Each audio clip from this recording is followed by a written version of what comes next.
Hi, I'm Old Norse specialist Dr. Jackson Crawford.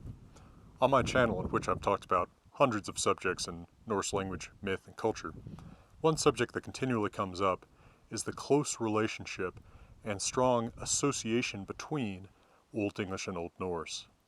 One of the most fascinating examples of this is how English ultimately came to borrow one of its most basic words from Old Norse, but that word has both an interesting history before it was borrowed and, to the degree that this is my field, after it was borrowed.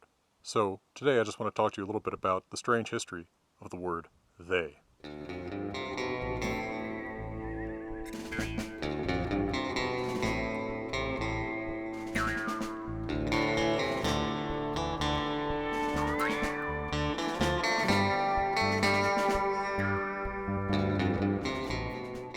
Now by they I mean the whole complex of words they, them, their, which are what we call inflectional variants of each other, right? They is the subject, them is the object, there is the genitive or possessive form.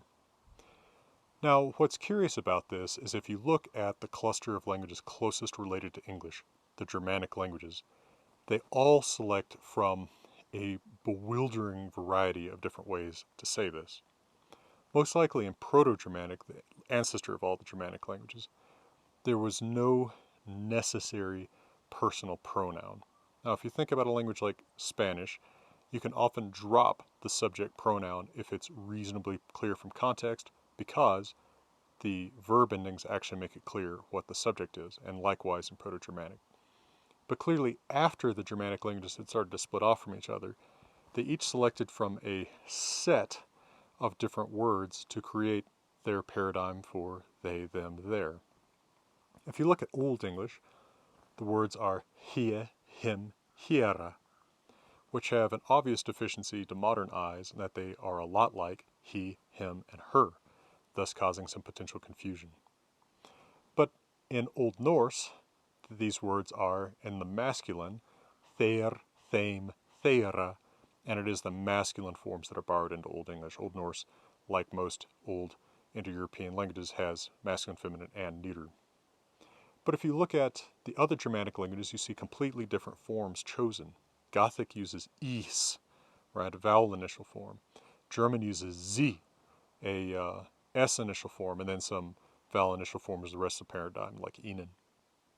And then in Dutch, for example, you get a mix of the s initial forms, ze, and the h initial forms, like in English, like hun, for them.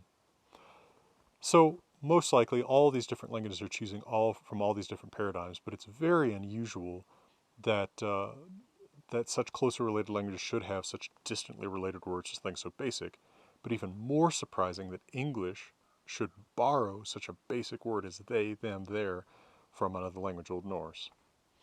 Now, most likely, the context in which this comes up is in, say, late Old English, early modern English, where there's still a large Norse-speaking community in eastern England, and of course in parts of Scotland too. And most likely what's going on here is that English speakers who have frequent contact with Norse start kind of supplementing their English with the Norse paradigm because it is a little bit clearer than their Old English paradigm, right? You can say he, which maybe has a little bit of ambiguity with, of course, just he, the singular, for one man. Or you can use the Old Norse form and know that it'll be clear to somebody who also is familiar with Old Norse to say they. And gradually, because that's so much clearer, the form spread to the rest of England.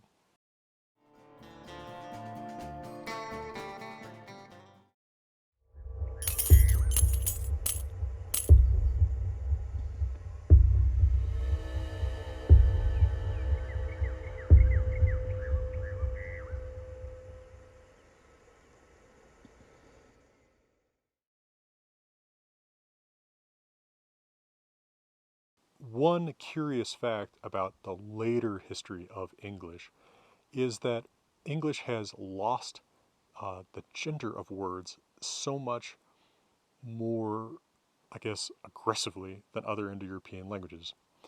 In English, we just call anything that isn't very clearly male or female it.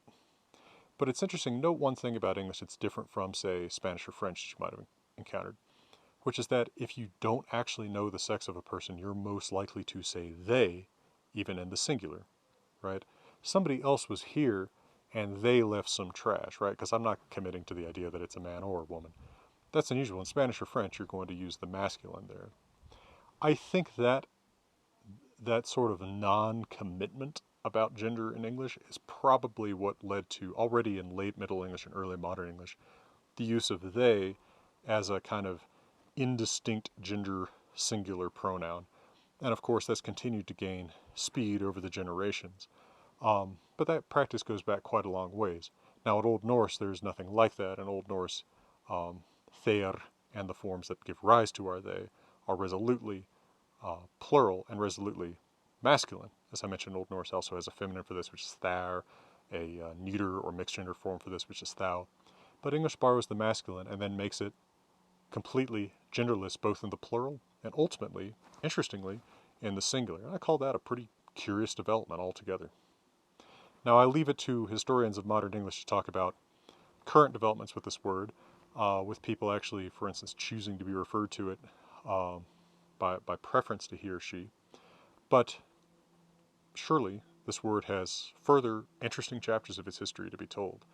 And I hope this video has helped you to appreciate some of its early chapters, which I find pretty surprising.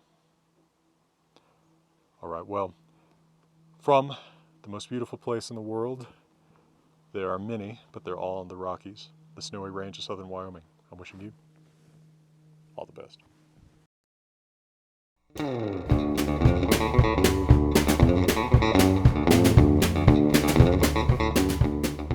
The whole point of this video channel, the whole point of my books, is to bring good information about these subjects to the people who want it in the places where they're looking for it online. Otherwise, the people who know what they're talking about are all trying to impress each other, talking to each other in the ivory tower, and they're never reaching out to the public. The people who are reaching out to the public on YouTube or wherever else mostly are scared, angry people trying to spread centuries-old, cartoonish racialist theories and crazy mysticism that has nothing to do with our medieval sources. I want to bring good information about our real medieval sources straight to you in the places where you're looking for it, without an agenda, without trying to set myself up as some ivory tower super genius who's better than you. You can help me do that by donating small monthly amounts on my Patreon.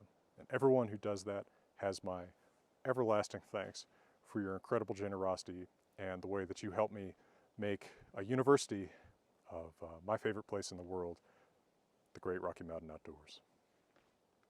Well, from now, from the middle of beautiful Colorado, let me wish you good thinking, good skepticism, and all the very best.